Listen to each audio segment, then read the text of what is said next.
Andover, Maine. It is the night of July 9th, 1962. What will tomorrow bring? Success or crashing failure?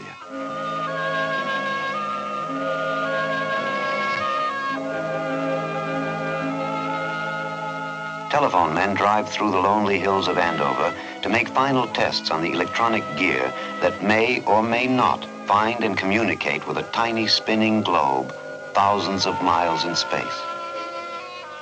In all too few hours, the satellite named Telstar will rise from a Florida beach. All operators, man your stations and monitor conference 1. The men of Andover are betting on tomorrow. This is the director. Let's start the system status check.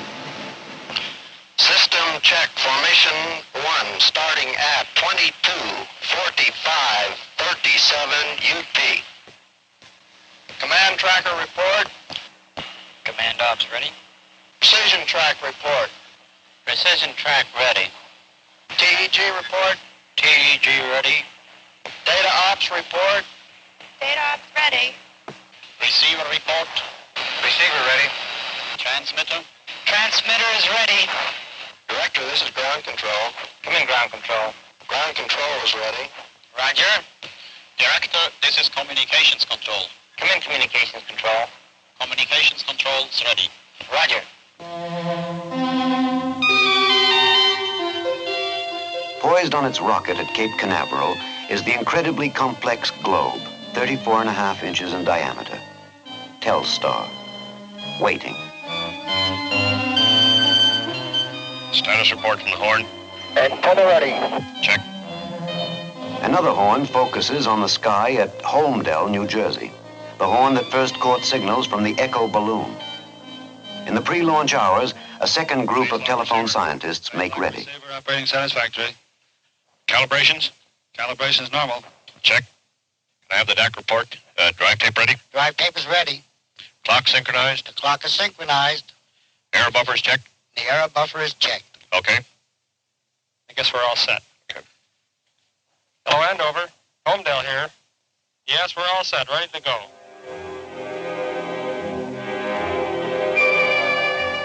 Fleur-Bordeaux, Brittany, France.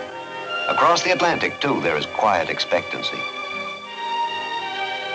In this corner of historic countryside, months of intense activity, of consultation and construction, are focused on a few crucial hours. Here, beneath its ray dome, waits another great horn antenna, sister of the one at Andover. Across the channel at Goonhilly Down in Cornwall, the British antenna is also poised on the predicted path of Telstar.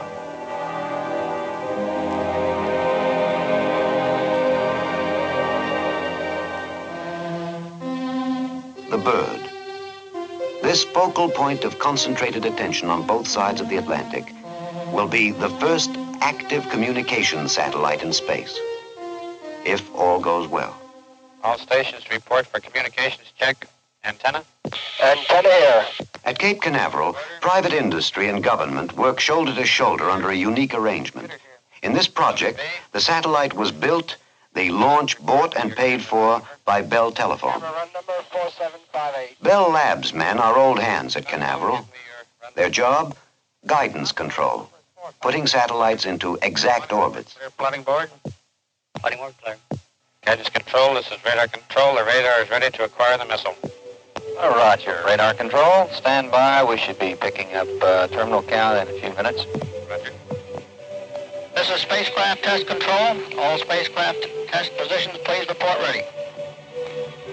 Nearby, in adjacent vans, is Telstar control. The telephone men who must make certain that the sphere is in prime condition up to and through its launch. Telemetry is ready. Console is ready. Tracker is ready. Spacecraft advisor, this is Telstar control. How do things look in the mission control center? Telstar control, this is spacecraft advisor. The range status is go. The mission director just gave a go to the blockhouse. Mission direct that the launch director... The launch itself will be under the direction of the National Aeronautics and Space Administration. On all stations, spacecraft mission is go. On the blockhouse firing line, a fourth team. Again, NASA and Douglas Aircraft and Aerojet backing up the Bell system. For all, a common target, a mutual objective. Telstar receives the sheathing that will protect it in the abrasive journey through Earth's atmosphere. Launch is set for 3:35 a.m. Eastern Standard Time. The launch vehicle is the 90-foot three-stage Delta, successful in 9 space ventures. The final count is coming up. All systems are green. At all sites, the word is go. This precise moment has been a long time in the making.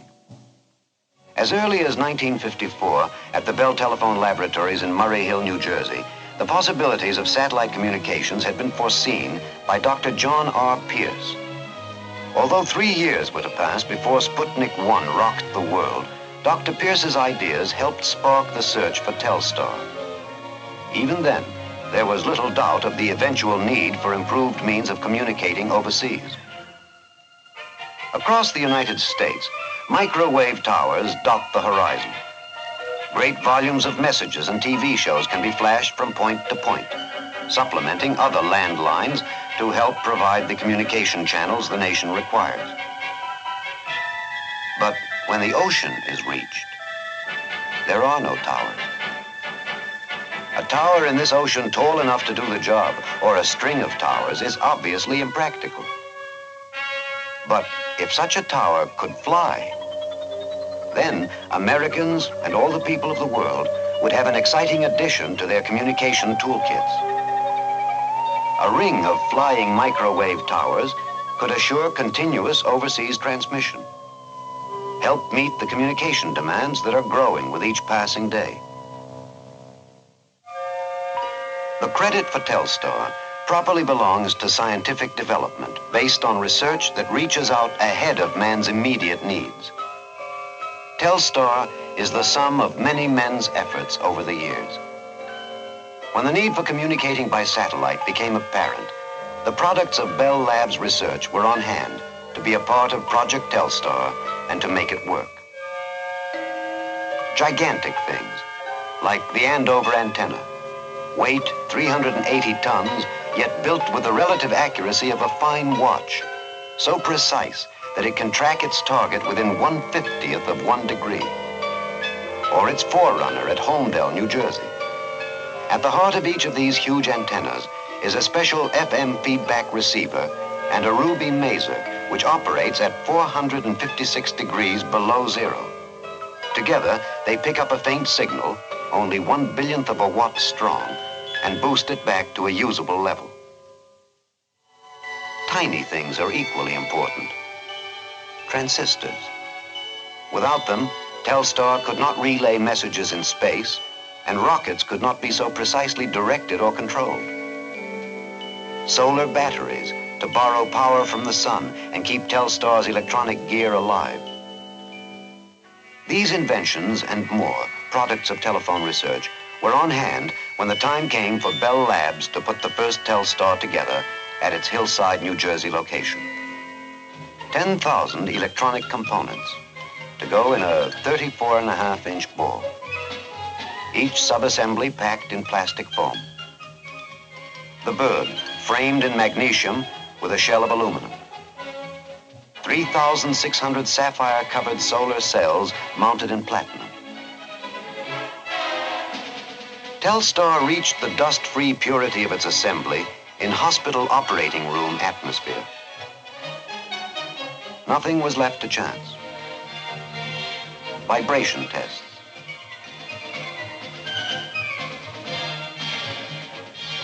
Transmission tests in a simulated space chamber. Solar battery tests under artificial suns.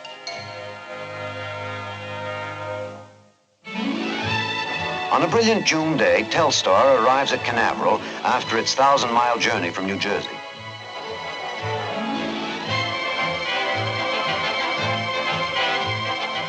Security police form its escort. Missiles and payloads are royalty at Canaveral. Telstar rides in a special air-conditioned truck. Behind it are years of unremitting labor.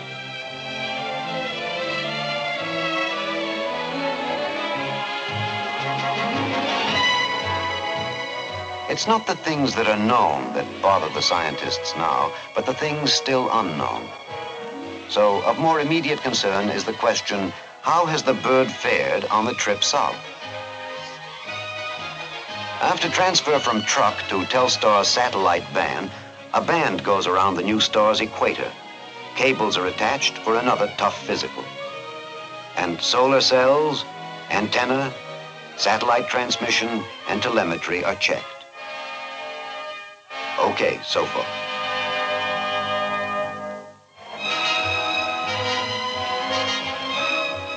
Smoothly fitting into the timetable, Douglas starts the movement of its booster onto the launching area and into the gantry. The meticulous, time-consuming seating of the rocket on the pad begins.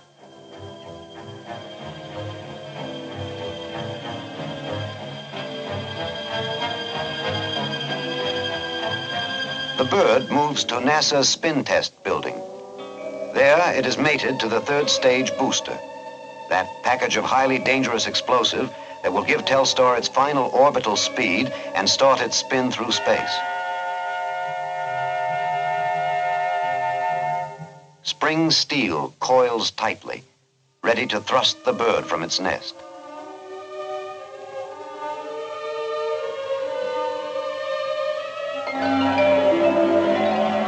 On the spin table, it is rotated as it will be in the sky, 180 revolutions a minute. Safe beyond dugout walls, the Douglas engineers perform the dangerous task of balancing the spinning orb and its mate to guarantee stability in space.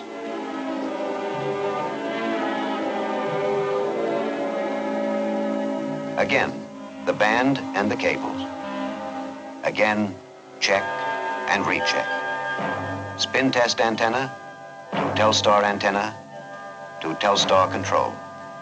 Check and recheck.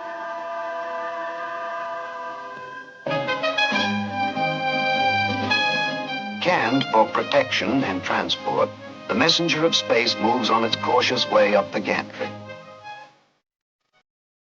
Telstar weighs in at 170 pounds.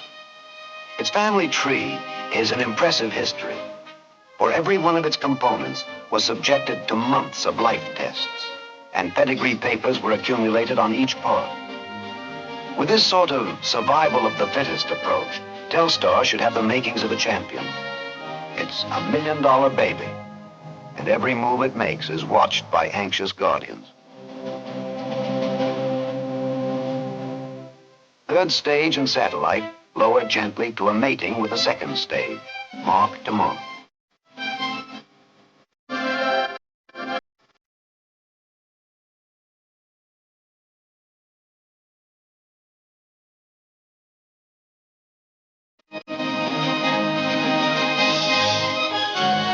Telstar travel plans include an elliptical orbit with a low point of 600 miles, a high point of 3,500 miles, an elapsed time of approximately 2 hours and 40 minutes for each orbit.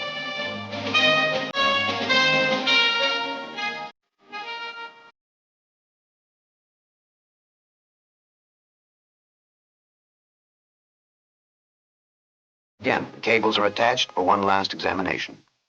Check and recheck.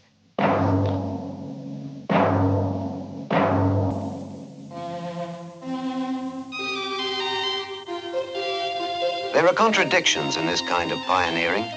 Nylon gloves in a bare-fisted fight. Contamination is an enemy. And thundering explosive forces are subjected to minute checks.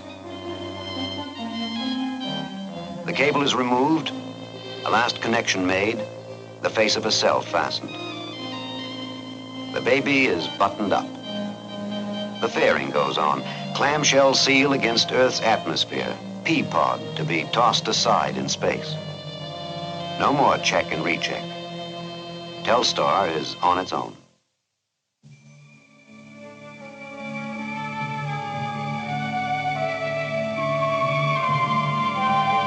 Day merges into night. The gantry pulls back. For better or for worse, Delta rocket and mated Telstar satellite stand alone.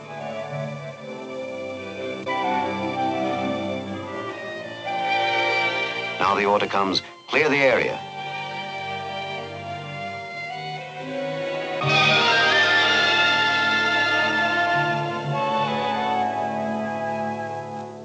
Only launch personnel are left.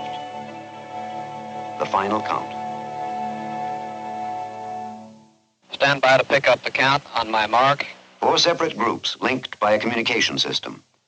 Bell Labs guidance, Telstar control, NASA's mission control, and NASA, Douglas, and Aerojet in the blockhouse. Launch director to mission director. Mission director here. Will you give me the mission status, please? The mission is go. Roger, thank you. Guidance control, steering checks are complete. The radar is preparing for guidance. Roger. Report BTL status. BTL's ready. Launch director, we have received clear to launch. Minus 50. Start remote camera number 1. Started. Close blockhouse vents. Close. Console, start camera and mic tape recorders. Camera and mic tape on.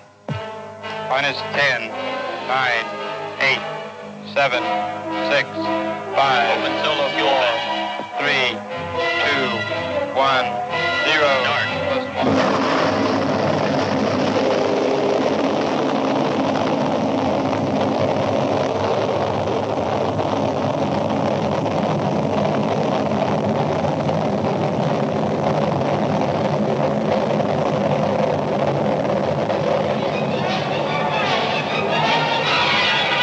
BTL's tracking. Tracking okay at BTL. Plus 70 seconds. Mark. BTL's tracking first stage. Guidance. Okay. On course. Pitch up signal at this time.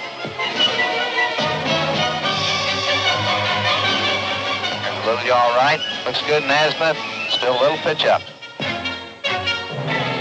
Sequence 2, sequence 3, sequence 4. Separation? Very good. Spin up and burnout have been reported. Andover, this is Telstar Control at Canaveral. We've got good news. Downrange station Antigua reports third stage burnout scene. Doppler track at the Cape looks good. I think we've got our orbit. We'll keep you posted as to what we see. Roger. We will initiate test series on 5th pass. When pinpoint orbit was assured, Cape Canaveral said to Andover, "We put it up there. Now you find it and talk to it." The big task begins. Command tracker, precision tracker, bighorn, fasten on Telstar's predicted path. Seeking, searching for an infinitesimal speck in space, racing along at 16,000 miles an hour, like finding a golf ball over 200 miles away. Director, this is ground control. Mission state established. Roger. Station is in mission state and search condition. Operators hold on this line pending satellite expected rise time. Sending station identification.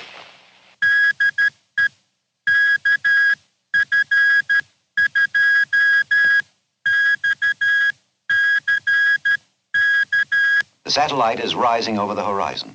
We have a detected signal. The command tracker has acquired. Roger, the telemetry just went into lock. Bullseye. Andover is dead on target.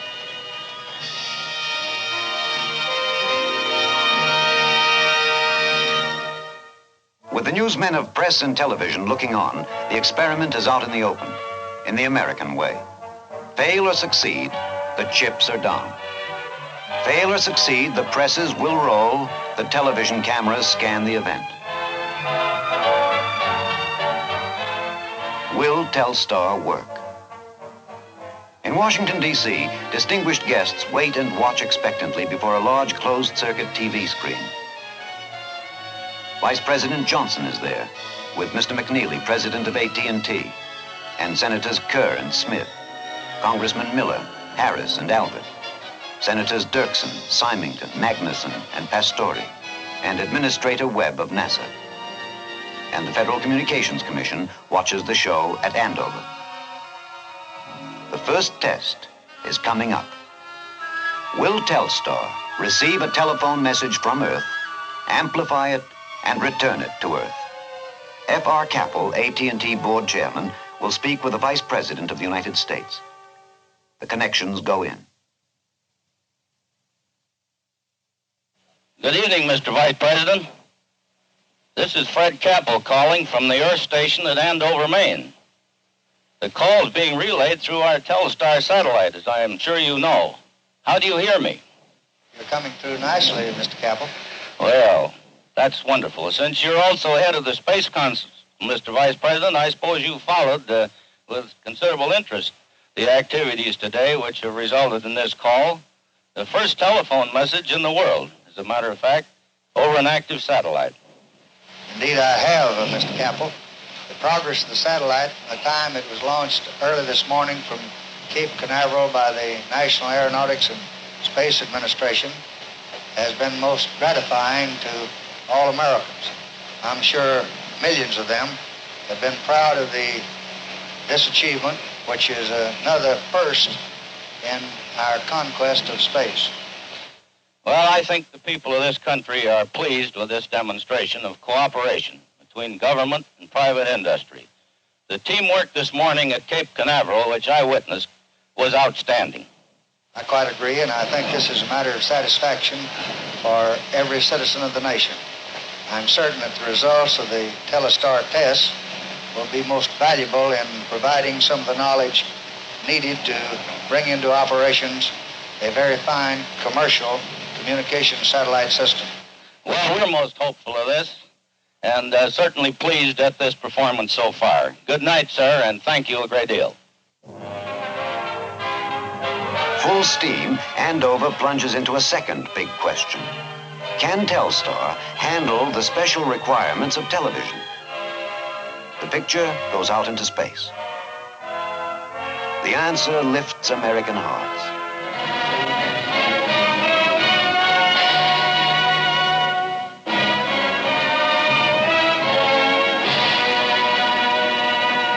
Then a bonus, a surprise, an unexpected first. Capture, have they been on the... Joe. We just get an announcement right now. The French station has the picture. It's an excellent, clear picture. You mean we've made an international telecast? Made an international telecast. Well, let me congratulate you.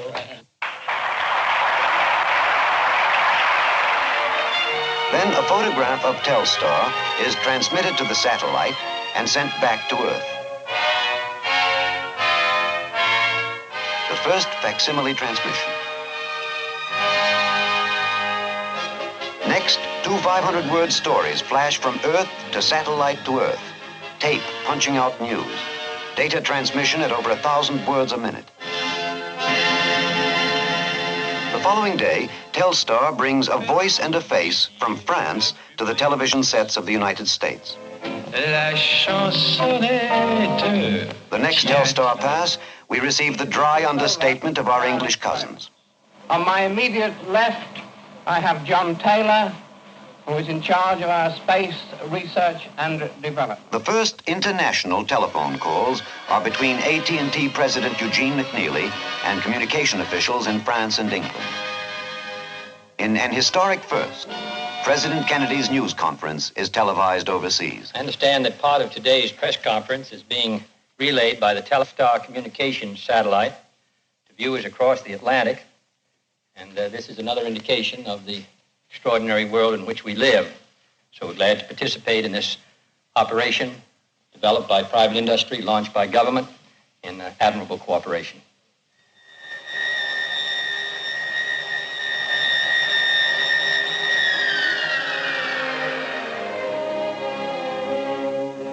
Telstar is a scientific success. More than that, it carries with it, through space, the hope that someday all men will see and talk to each other as friends.